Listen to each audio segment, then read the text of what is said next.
this session's called Independently Done, so it's all about being an independent artist. What that means, what are the benefits, what are the restrictions, if any, how's that area moving to, and I think overall that's been the running theme today, is about independence and empowerment anyway. So everything that all the facilitators have talked about is kind of how you take what you've got and improve it, enhance it, but make it work for you as an independent artist. So I'm lucky to be joined by a force of our own, Kima Otung, is that right? Is that Otung? Okay. It's all right. Good first attempt. Yeah, try and say my surname. Right? Exactly. So, do you want to introduce yourself formally? Sure. You've got many hats. Yeah, so I am a music artist. I make pop/R&B music. And I'm also the co-founder of a music streaming platform that's monetized like Patreon, called Insider Music. And I'll speak a little bit about both, but yeah, so that's pretty much me. Okay, so big question to begin with. What does independence mean to you? I think independence means ownership, being able to be in control of your own creative vision, to be able to make money on your own terms, because at the end of the day, while we are creatives, this is also a business and there needs to be revenue. Otherwise, it's just a hobby. So yeah, that's what independence means to me, being in control of all of that and being responsible for all of that, doing it on my own terms. Is that difficult? Because what I've found with creatives across the board, not just music creatives, but creatives, is sometimes the idea that they've got to get money for what they do. Right. Everybody wants money, Yeah. but it's a slightly different process of getting money and pushing for money. Yeah. Sometimes they feel like that compromises them somewhat. And then there's always this thing about like those artists who make money, sometimes they sold out, if they sold or compromised the art. I'm intrigued with what your thoughts are. No, that's so valid. That is a genuine thought, and I think I disagree with that so much.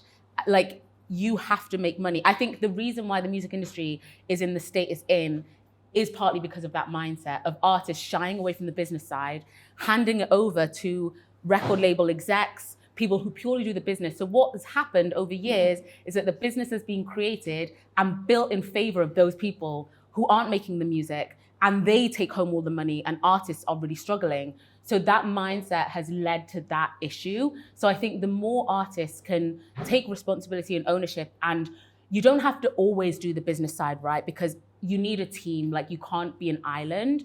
But when you're able to do stuff yourself initially and understand the business side, it means people can't scam you. There's scammers in this business. People can't scam you. People can't lure you into bad contracts. People can't take advantage of you.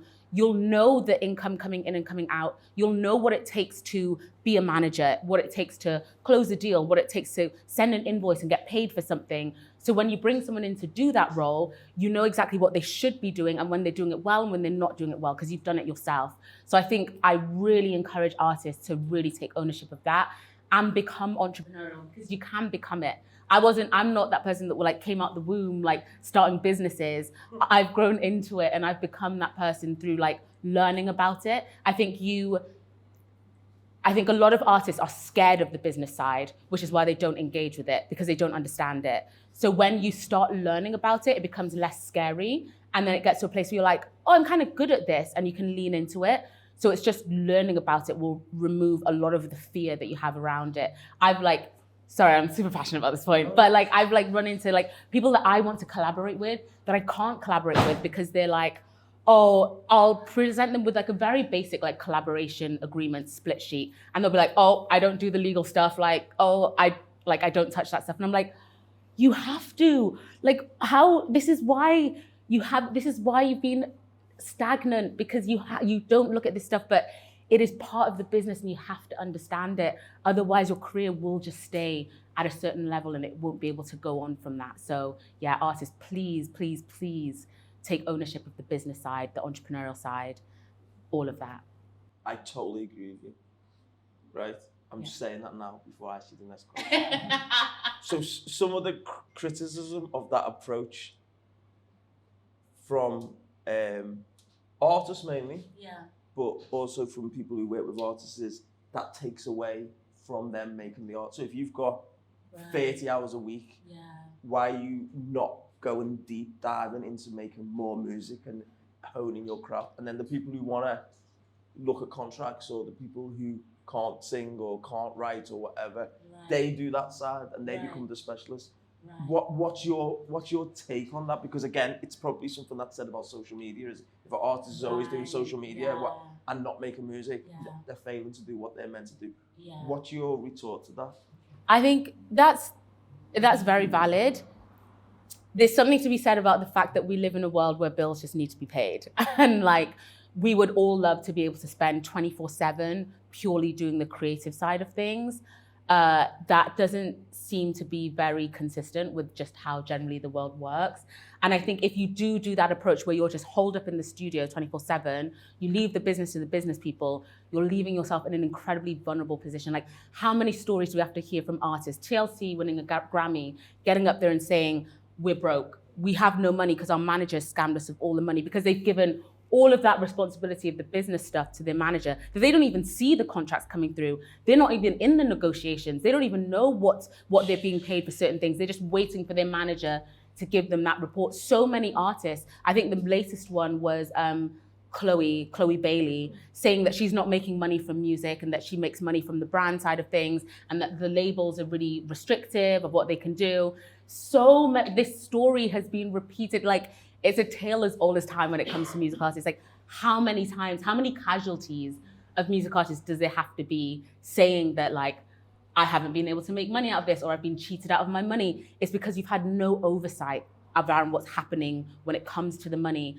And so you can do that. You can be holed up, purely do the creative, just be in the studio all the time, but just know you're making yourself very, very vulnerable. How do you manage it? Do you... And I'm thinking about some reference points I've got about maybe Jay-Z, who had, he'll be somebody who, when he makes the music, he does go deep, but then the business has to come to the studio, in the sense that if he's got to sign off on stuff, they'll come to him on his schedule, but he compartmentalizes quite well. Is that how you've had to do it? So I've got to do business, I've got to send emails, I've got to do invoices, but I need to do the music. Like, how do you go about it? Yeah, practically, I think that's the way Jay-Z approaches it in terms of compartmentalizing it, is a great way to do it. So, like, if I just map out a typical day, I do the creative first, because without the creative, there's nothing to do business for, right? If the songs aren't good, no one's gonna give you money for anything. So I start with the music side of things, go into the studio, I'll write, I'll finish up songs, etc. And then it's the last part of my day. So let me say I spend like 5 hours doing the creative side of things. The last part of my day will be emails, pitching my music. It will be pitching my music for sync, which is like opportunities on TV, film, ads, and games as well. They pay for your music to be played on there. And doing kind of all of that, kind of setting up interviews, doing the business side of things, reviewing contracts, sending split sheets to collaborators, that kind of thing. I just compartmentalize that, have 2 hours on that, and that's done. I have an oversight on where everything is, what's going on, and then the next day will look similar to that again. So the business doesn't have to come into the studio with you, but you need to do it at some point. That's fair. Any questions at this point?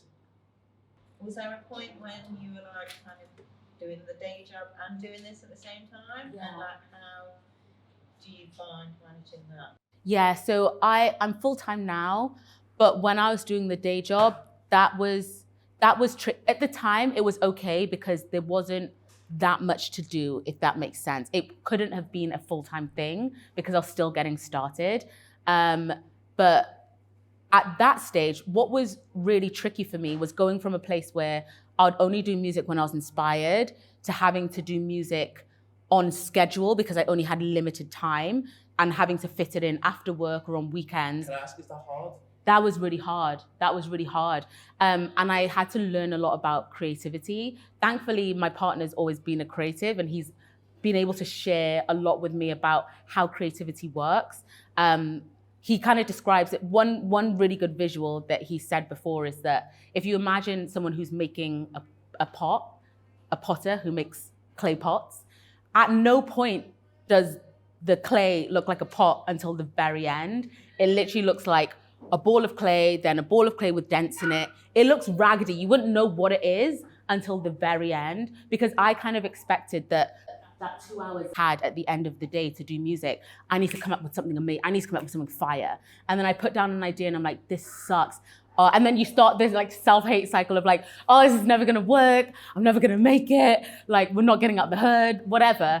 But it's kind of like, that is the process. The process is the process. You have to put down the bad idea and iterate on it, change it, adapt it, change it, adapt it over time for it to become the good idea. So yeah, it was harder when I was also balancing this with a job. I think the mindset, you have to just give yourself grace of like, you're not gonna move as fast as someone who's doing it full time. And that is okay.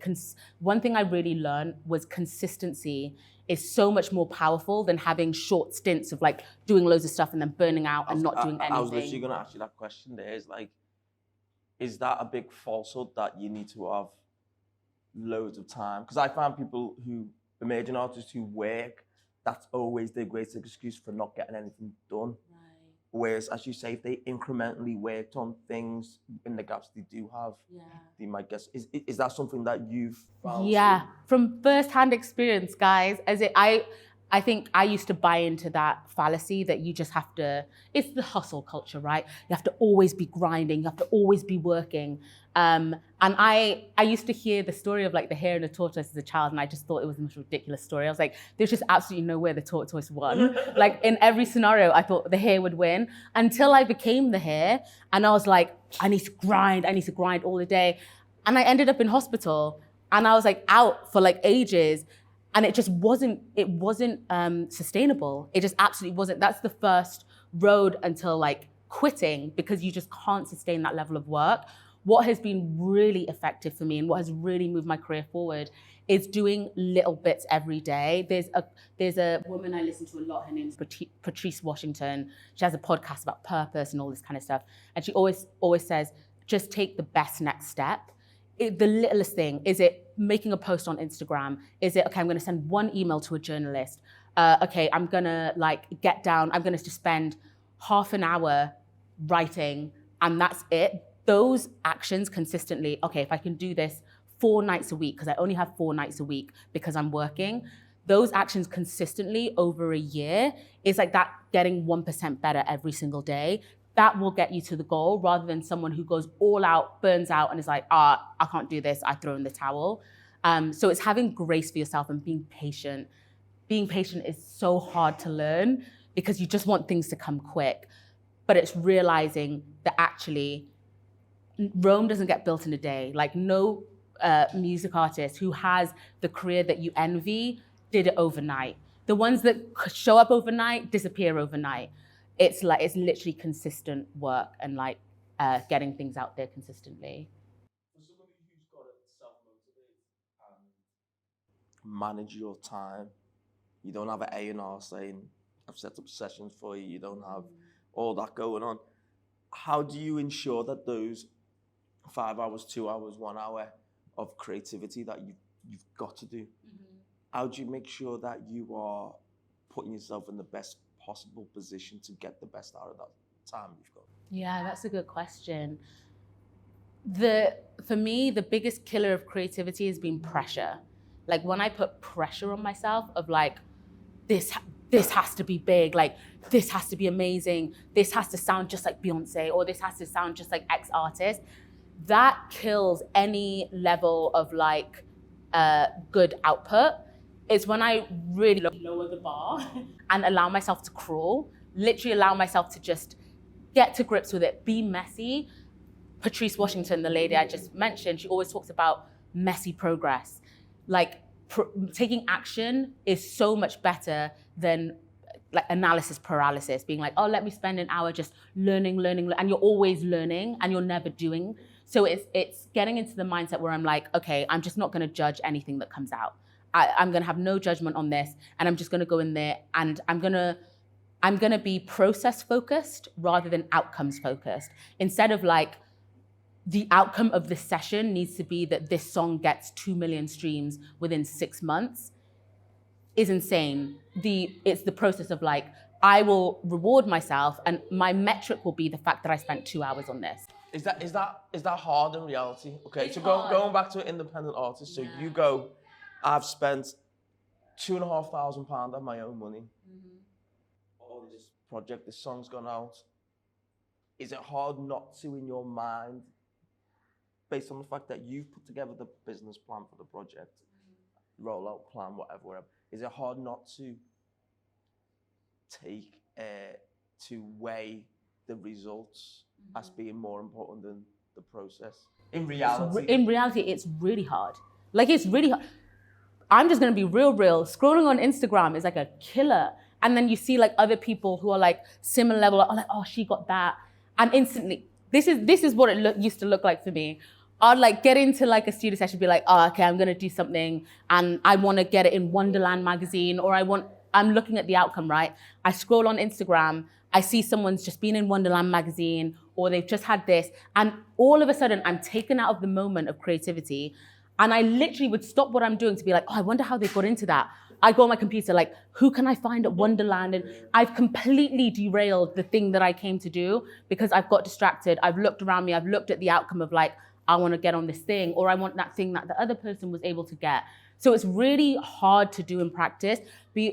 What I've come to learn is like, you have to protect your mindset, because if you're outcomes focused, so for example, the single needs to go to number 1 on whatever chart, and that doesn't happen, the discouragement that comes along with that, and the mindset of like, oh, I can't do this.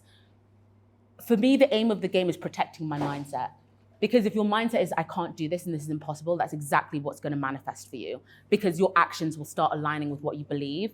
So by rewarding yourself based on the input rather than the outcome, it keeps your mindset strong of like, oh yeah, I was able to just write for 2 hours. Well done, Kima, I wrote for 2 hours. And tomorrow I'm gonna like record vocals for 2 hours. Well done, Kima, that was your output. And tomorrow I'm gonna send emails to 10 people. It doesn't matter what their response is back. Well done, Kima, you sent 10 emails to people. And like, that helps me, that boosts my confidence in myself and my confidence that I'll show up for myself. And it does yield results, but that's my way of protecting my mindset and not getting those moments of like deep discouragement when you've been like, if this outcome doesn't happen, then I don't know what I'm gonna do. And then the outcome doesn't happen. So how do you I suppose you might have touched on it there, but I'm thinking more directly. How do you stop yourself being overwhelmed? Because you're sitting there and you might have people who support you, you may have organizations that you engage with to support radio or whatever, wherever it syncs or whatever. But how do you not become so overwhelmed by the amount that needs to be done? Because I've got to be creative. Right. I've got to generate income. Yeah. I've got to claim that income. Yeah. I've got to manage the cash flow. Yeah. You know what I mean? I've got to know what to invest. I've got to know, am I stretching myself too much? I've got to continue to look further than where I am right now to make sure I'm going. It's a lot. So how do you not be overwhelmed and then everything else, Instagram, everything else that other people may have to deal with? I'm ahead, I'm behind. How do you manage the reality that there's loads to do? You're one person, but it can become overwhelming. What do you do? Right. So I have 3 like things that I do that have really helped me. Number 1 is focusing on 1 or 2 things max. Number 2, and I'll go into more detail. Number 2 is automate where I can automate. And number 3 is I'm a Christian, so I have a relationship with God, and my faith is a really big factor. But this concept of getting overwhelmed was a very real thing for me, because my initial strategy was like, I'm gonna do everything possible to make my dream a reality. So I'd spend a lot of time, which is useful, researching how other artists made it.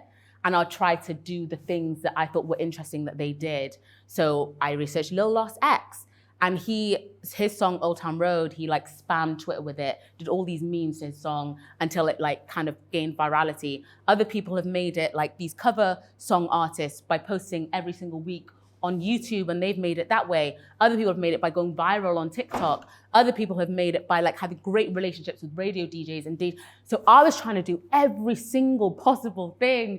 And it was so overwhelming and so impossible. And a lot of it for example, Ed Sheeran made it by gigging every single night. I think he played like 300 gigs in a year.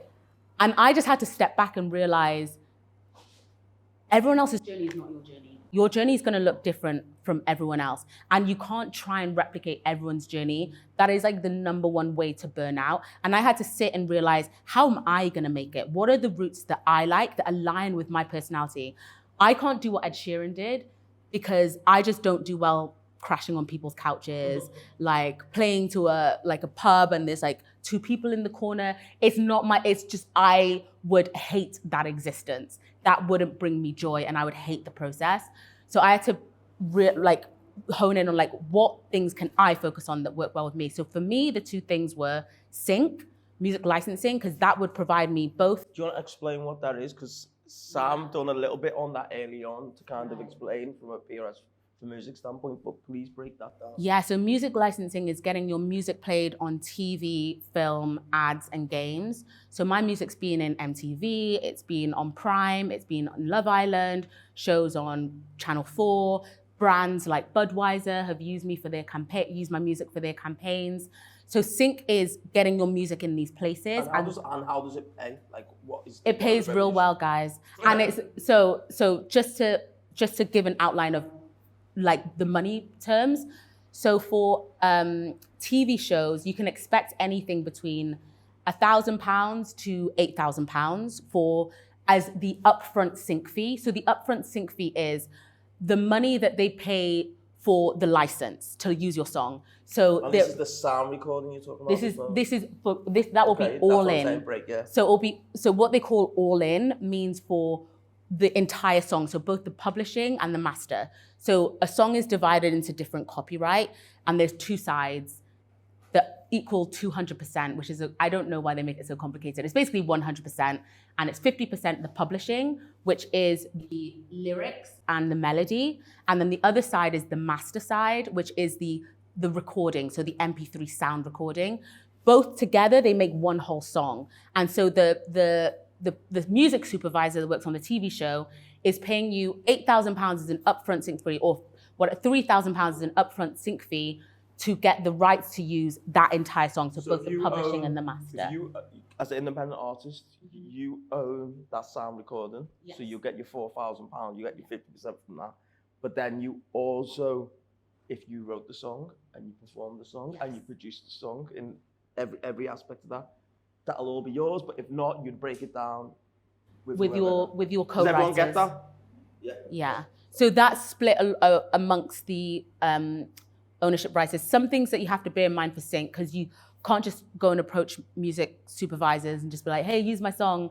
Your songs have to be registered. So make sure all your songs are registered on PRS, PPL, and MCPS. So make sure you have those registrations. So if you have a collaborator, they would also make money from the sync as well. If you go through a sync agency, so what a sync agency is, they're agencies that pitch music on behalf of artists. You don't have to pay them upfront. You should not be paying anyone upfront. They will sign your music if they like your music and they think it will fit with a show or a brand or whatever, and they'll pitch it while you sleep. And they'll let you know when there's a placement or your song is forward for a placement. I get so many emails being like, your song is forward for this £50,000 ad. I had one £100,000 ad. I haven't landed the £100,000 one yet, but it's coming. But they're pitching while you're sleeping, and you get these emails being like, great, your song's been picked up by a show on Amazon Prime, it's £5,000 all in. You give them the rights. For different sync agencies work in different ways. So some of them, you give them the right to just approve it on your behalf. So because there is such a quick turnaround, they need music so quickly. The timelines are going so quickly. Your registrations have to be done beforehand. There is also another concept called one-stop music.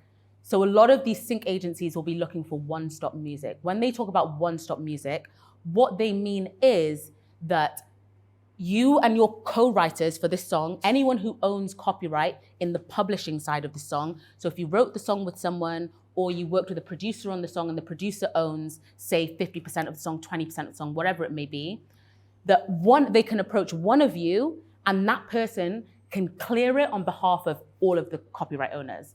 So what a music supervisor's job is to basically get the approval of all the copyright owners that they have the right to use this song in this TV show. So normally that would mean going to this label and going to that label, and they've got to clear it with this copyright owner and this co-writer. Oh, this co-writer doesn't write anymore, so they have, or this one's passed away, so they have to go to their estate, and it could be a very lengthy process. So by getting your music to be one stop, it means they just have to come to you because you've agreed, you have an agreement with all your co-writers that you can say yes on everyone's behalf. So you're cutting down the time requirement for the music super by like 80%. So they're going to prefer your music over like someone where there's a million co-writers and it's not one stop, so they have to go to each one and get approval. So if your music can be one stop, that's a huge benefit. And some agencies will only take one stop music. So you can go through agencies, but when they land you a sync, they'll take between 30% to 50% of that upfront fee. Or you can go directly to music supervisors. So music supervisors are the people that place your music in shows, ads, whatever. For ads, it will be like a ad agency. We'll have someone who's in charge of the music there. You can get in touch with them directly, send them your music directly. So when it lands a placement directly with them, you get to keep everything and just share what you need to share with your co-writers. So yeah, that's the world of sync in a nutshell. And just to go over for ads, you can expect anything between £10,000 to all the way up to £100,000. So if you think about it, Beyonce for an ad, she might be like, yeah, it's £500,000 to use Crazy in Love because that's attached to me and my brand. So an emerging artist is way cheaper, but it's still tens of thousands of pounds for a payday. So they're looking for your music. It is a great way to make money while you're still emerging because you guys, we're a lot cheaper than the Beyoncés, but still it's a great payday. Who doesn't want a £50,000 payday? And then for games tend to pay on the lower side. It would be between like £500 to £3,000. And films tend to be between £10,000 to £50,000 for a placement. And there was one other thing that I was going to say. It's just gone from my mind, but that's sync in a nutshell. So I focused on, in order to avoid having overwhelm, my route was going to be sync. So I'm going to pitch my music for shows. I'm going to get my music signed to agencies. And also I'm going to build my streaming concurrently. How I'm going to build my streaming numbers and my fan base will be through TikTok and social media. So I was like, I can just do these parts. Those are the only two. I'm not going to do what Lil Nas X did in terms of like trying to spam Twitter with all my memes. I'm not going to do that. I'm not going to spend loads of time trying to do everything because that's impossible. I was like, what works for me? I like to be at home recording music, sending emails. So these two mechanisms, going through sync, because it's a lot of emails, you record the music, send out emails, and then streaming, I record the music, put it online, make content from home, push that music, really works for me. And those are my two focuses. So figure out what routes work for your personality, the style of music you're trying to do, and focus on those things. And don't get distracted by all the amazing things that other people are doing. Amazing, that's their journey. Your journey is going to be different and has to be tailored to you. So that was focusing on one or two things. Then number two was automation. I automate where I can. I have this, because I send so many emails, I use an automation software that allows me to send emails and follow-ups to multiple people at once. The software I use is called Yesware. I'm not saying that everyone has to get it, because this is just when you're at a point where the emails are so overwhelming. You can use that automation. There's also ways you can automate your social media, so automatically posts. So automation has been a big thing. And then three, for me, having faith in God is a huge thing. For when things feel overwhelming, I'm just like, God, this is for you to do. Like, this is, you're the one who told me to do music. Like, this is not my idea. And one example of like God coming through, even though I'm not always grinding and working, was so I was showcased at the World Cup in 2022. And that was like, I had been really feeling that I just need to rest. I just need to chill. I need to do less. And I'd just been doing that. I'd gone to the beach the day before. I was having a slow morning. And I just got an email through from someone that I knew at Creative Wales, who's connected with PRS Foundation. And he was like, hey, I want to put you forward for being showcased at the World Cup. And I didn't do anything for that. I was just resting and trusting, and that came through. So those three routes have been, for me, how I've avoided getting overwhelmed. So apart from this third one, how did you you've decided this is the route I'm going to go. What steps did you then take to learn how to I suppose, master it? Because it's one thing being able to go, I know what I don't want to do, so I'm going to look at these, but getting in contact with sync agents isn't easy. Building relationships with sync, it's like journalists. Journalists are the hardest people to find because you don't know what they look like, you don't know what they do, they don't put themselves out there. So how did you go about taking those steps? Right, so I learned about sync over lockdown, and I did a course. The course that I don't recommend that everyone has to do a course. The course I did, it was very useful. It's a course called 6-Figure Songwriting. I stumbled across a podcast where this lady was like, yeah, she wrote music. Her music was on TV, film, and ads, and she made 6 figures every year. And I was like, whatever that is, that's what I need to be doing. And I don't know if she does the course anymore, but at the time she still did the course. Her name's Kathy Heller. She's got a podcast called Don't Keep Your Day Job. The course was called 6-Figure Songwriting. You don't have to do the course. There are much cheaper alternatives. There's a woman called Tamara Bubble she has a Patreon where she talks about sync, and she also has a podcast. She has so much valuable information. So I upskilled on it, and I learned all the ins and outs of it. And I found the people who knew about this, who had done it. And I was like, I need to learn from you. Like, what are you doing? How do you do it? And it's, for me, for sync specifically, it was about also learning what are music supervisors looking for? What kind of music do they want? And what do I need to do to make sure that my music will be the top of the pick for them? So they need music that has a theme that goes well with what's happening in the scene, but it's not too on the nose. On the nose means it's not too obvious. You're not describing something that's in the scene, but it's not too specific. You're not like, I'm walking down Hollywood Boulevard at 2 a.m., because that probably can't be used in a lot of scenes, that can't be used with a lot of stuff. So learning what are music supervisors looking for, where are music supervisors? Google is your best friend. You can find everyone, their email addresses on Google. Google is amazing. So if you literally just Google music sync agencies and start going through them, quick tip on that. Sadly, the UK pays the least for sync, but thankfully sync is international. My biggest syncs have come from the US, Australia. So you can pitch your music wherever they're making content. They even use English language music in mainland Europe. So you can find sync agencies in Europe, in America. So they pay the biggest upfront sync fees. A lot of TV channels in the UK don't pay any upfront sync fees. You just get the royalties on the back end through PRS. So I found those routes.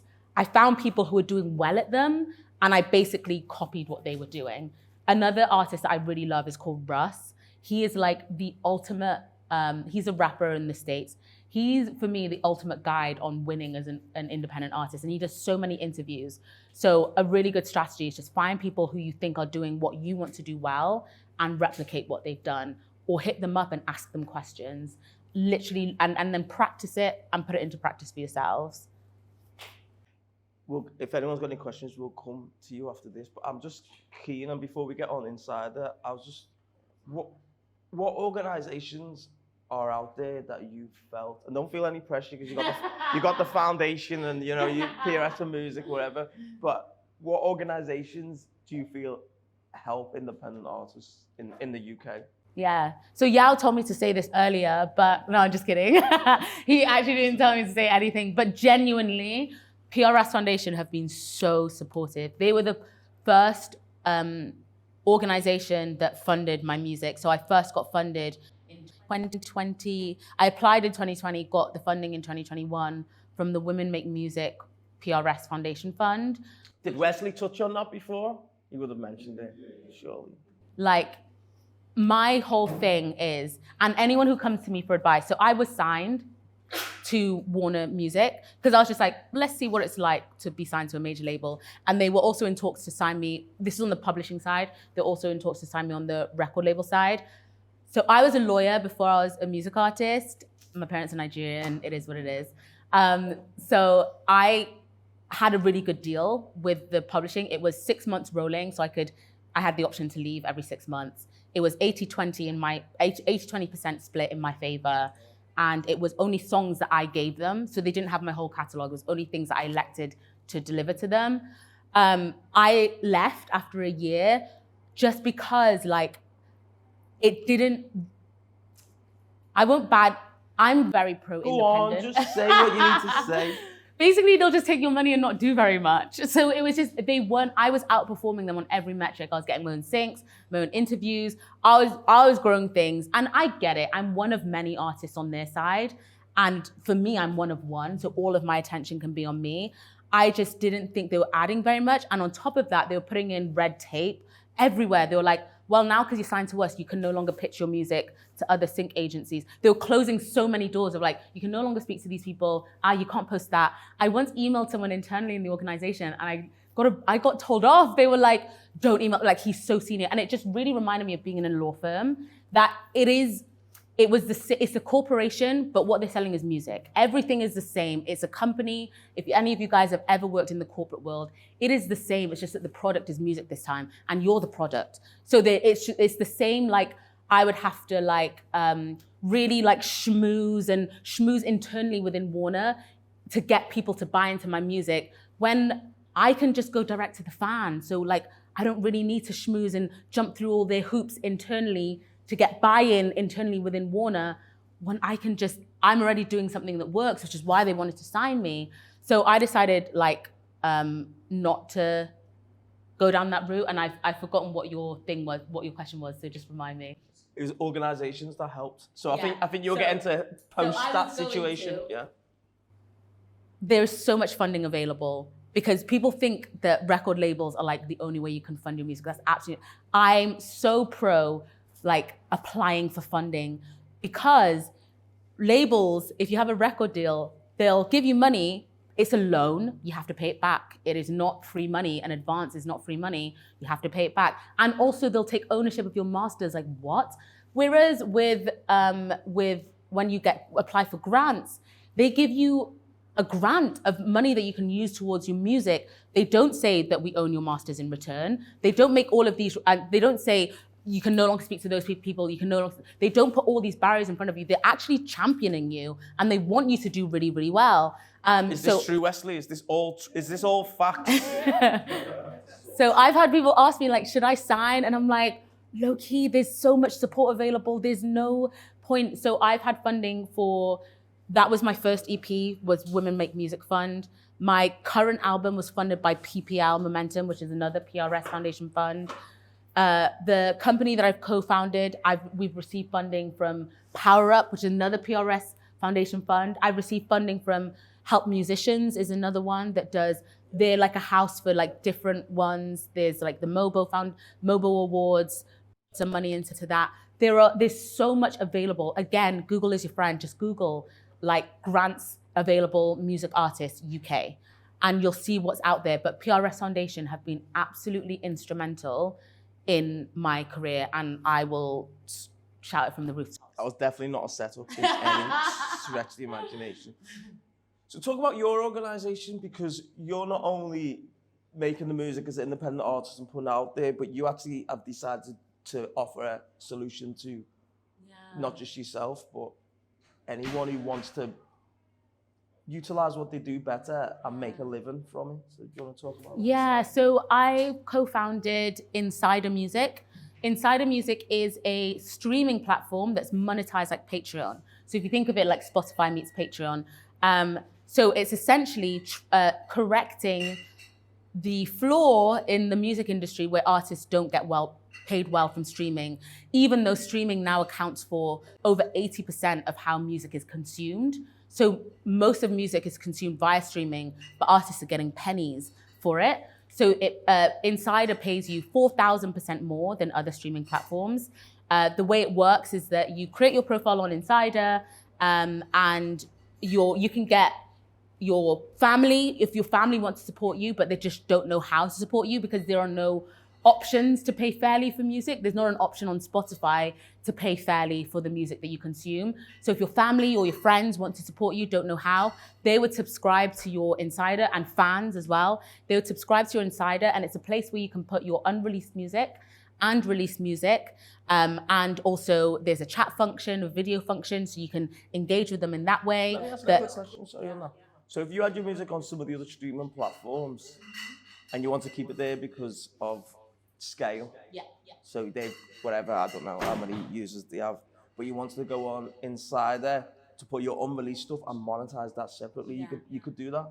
Yeah, you can absolutely do that. And that was how it was born was I had this frustration and this like friction in my career where I was releasing music and I started to gain traction and gain fans, and they wanted more music.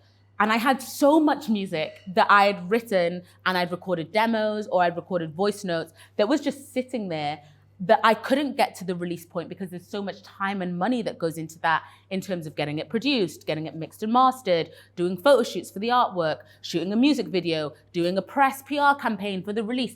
That was the C between me and the release and getting the music out there. But I had people that wanted to hear the music. So Insider is a place where all of that music that you're just sitting on, because I know everyone has the same process where they have all these ideas, all these songs that are just in the vault, they're not earning money. It's a way to kill two birds with one stone. To one, monetize it by uploading it to Insider, letting people hear it, and they pay you a monthly subscription that you set to hear it, and that money goes directly to you. And also it means you can get feedback on what songs they like the most, what song you should prioritize in order to do the mixing, the mastering, the producing, whatever, to get it released on all platforms. And it's a way of like actually utilizing that music as well. So yeah, so Insider is focused mostly on unreleased music and a place that you can monetize that music, get feedback on that music, and put that music to work. You're going to check it out, isn't it? Insider without the E. Insider without the E, because every startup has to, drop a letter. So yeah, I told you guys, I used to be a lawyer. And I think when I first joined the music industry, I was absolutely horrified. Like, I was like, what is going on in this industry? Like, Most people who are from outside the music industry, if they look at the music industry, they're like, what is this? Yeah, there's a very powerful quote from Issa Rae. I don't know if she called the music industry like the ghetto. She said it's full of scammers. She's in Hollywood and she's saying she's never come across such a defunct industry in her life. There's a quote, you should look it up, from Issa Rae herself. But like my experience as a lawyer in a law firm, lawyers are the ones doing the work. So lawyers are the ones that make the most money. And so when I came to the music industry and that wasn't the case, it was very strange. So I've always had this mission to leave the music industry better than I found it. And Insider is a way of doing that. It's literally rectifying that structure so that artists get the bulk of the money and the artists get paid and artists are able to make this into a financially sustainable thing. So yeah, Insider is out. The app is available. So I'd really highly encourage you to download it. We have hundreds of artists already. We have hundreds of their supporters already on the app. We're still yet to do our campaign, our PR campaign, and get the buzz really going. And we're already getting so much traction and so much interest and really helping artists. So that's something that, again, a Power Up is very supportive of that. So that's something that I'm really passionate about and focused on. Has anyone got a question? Yeah, go.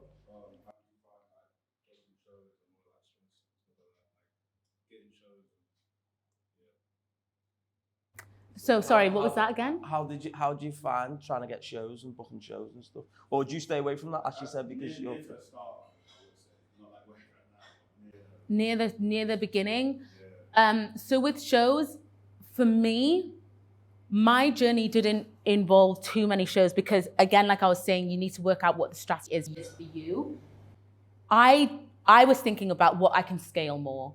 And I was like, the shows I'll be doing right now, what's a better use of my time? Going to a show and performing in front of like maybe 3-4 people, or going online, creating content and being able to maybe scale that to thousands of people who will hear my music. That was just my take on it, on my strategy.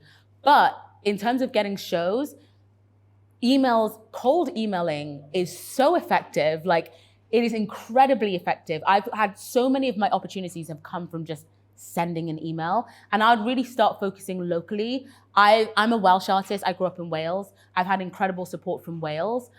So be reaching out to those venues that are local to your hometown. You can drop into the venue or send them an email and reach out to them directly. Send them your music and say like, I can do this is the kind of set that I do. I can be flexible as to the setup. I could be flexible as to the rate. Not that you have to perform for free or anything like that, but really starting locally and building from there is a really great thing. I now have a live booking agent, which is something that you can look for as well. Booking agents basically do that on your behalf, put you forward for shows on your behalf. Festivals, again, are a great way for performing, and a lot of festivals have routes that artists can submit their own music for to play at the festival. So I know a lot of the time it'll be a competition element. Other times it'll just be to genuinely submit and see where that gets you. So I know Glastonbury does that. A bunch of festivals do that. Pardon? Amazing, yeah. Yes, just like the PR expert said, starting locally is a really good option. I've had so much support from my local hometown in Wales, which has been incredibly helpful. I've got I'm wondering, right? We're talking about independence, and we're in an industry where most emerging artists that are coming up for some reason feel like getting signed is the holy grail. Right. So I was going to ask you, and it's probably like twofold type question, but why is that for a start? Why is that always seen as the thing to go to somewhere where they'll take 80%, if not more, of your work and control whatever? Why is it? Is it validation, or is it actually a business thing? And then the other question probably is, why isn't independence supported more in this industry? So the first one, I used to be that artist too. I was so set on getting signed to Rock Nation. Maybe it's because I grew up with Rock Nation that I was just like, yeah, I literally thought that it was an automatic, you get signed, you become a star. And I think basically that's what the view that a lot of artists have, that it's like this overnight thing. And a great lesson for me to learn was that no one was coming to discover me. Like, I had to do it myself. I just thought there would be this dream maker that would just fall on my lap. I was trying to do everything behind the scenes as well, because I didn't want to have to put myself out there, because it felt like a bit embarrassing to upload my song to social media, push it myself and get 5 views. Because in the beginning, you're getting barely any views, barely any comments. The people that you thought would support it don't support it. It can feel embarrassing. So I thought if I can just send demos out to record labels behind the scenes, one of them gets me, and then tomorrow I'm like, hey guys, I got signed to Rock Nation, I'm a star now. I don't have to go through that awkward, embarrassing stage where I have to publicly build something. So I think a lot of artists are apprehensive about the work that's involved, and they think if they get signed to a label, the label does all the work and the label will make me a star. And it just doesn't work like that. Number one, it means that your dream goes into someone else's hands. You are no longer in control of your own destiny. It's reliant on some random person thinking you're worth the investment and doing all the work on your behalf. That means that you have no control over whether it happens or not. You're giving someone else total say over your dream and your destiny and what's gonna happen in your life. So I don't recommend it. And number two, so many artists get shelved.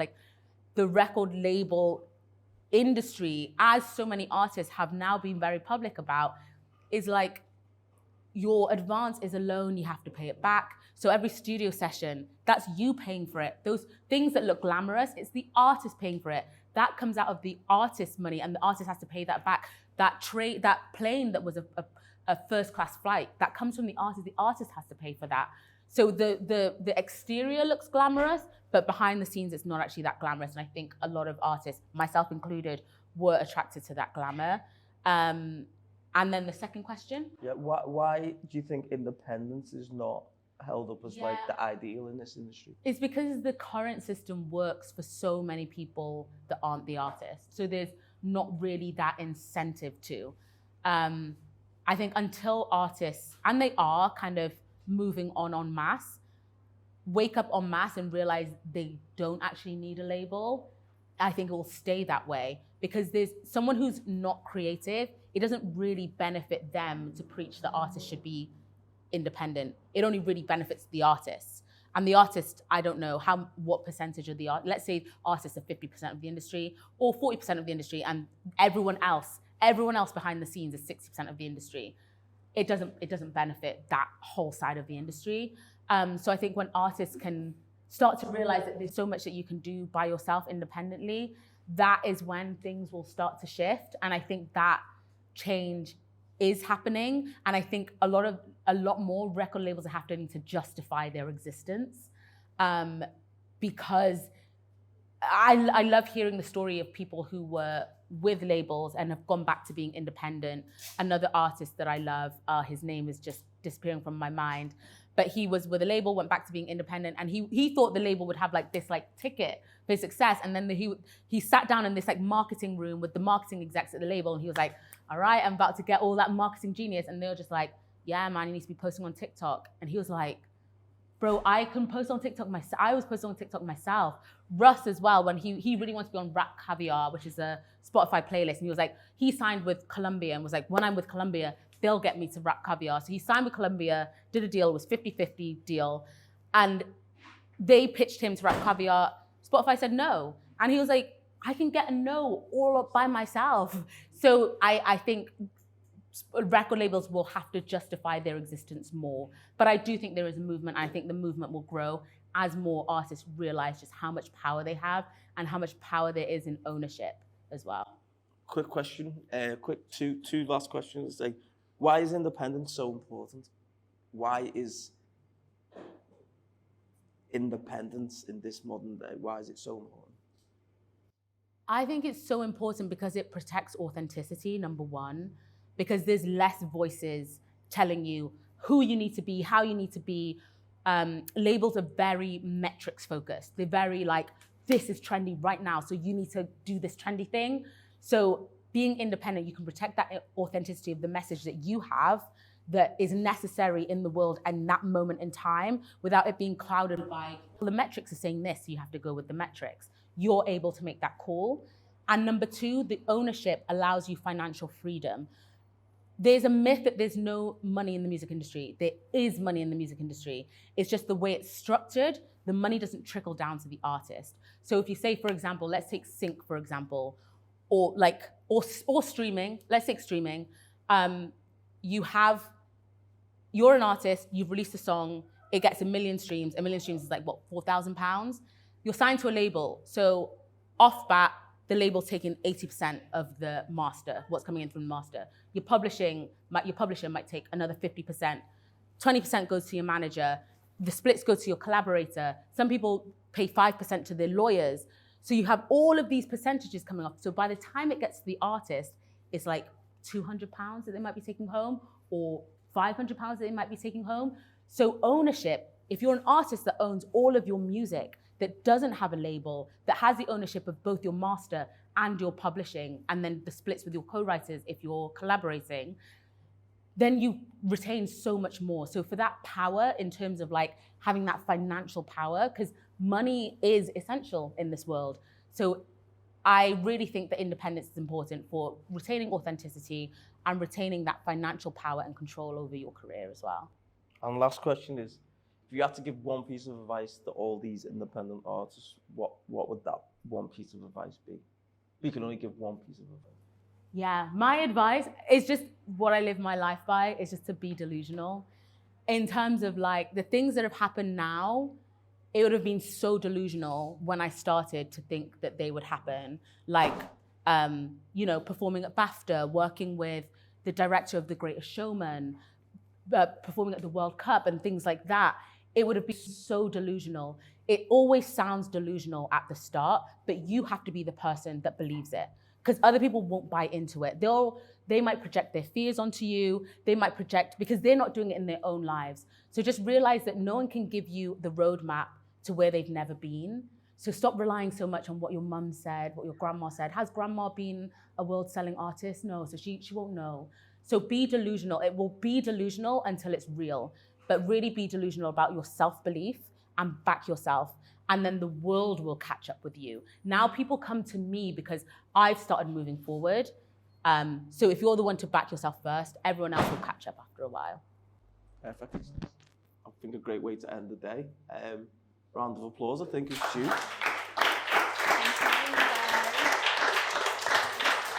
We've got some evaluation forms here, so it would be good if everybody who's attended today does it.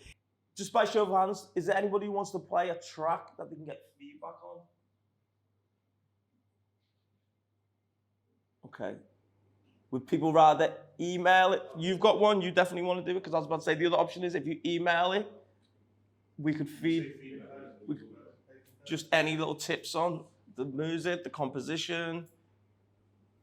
No? So do you want it, or do you want to email it? That's a different option. Is it Am I emailing it to everyone? what I'll do is I'll give you my email address and I'll circulate, and hopefully people wouldn't mind giving a little thought. Okay? All right. Well, thank you very much. Please do this so we can continue to fill the evaluation, so we can continue to do this. But thank you very much for your time. Thank you.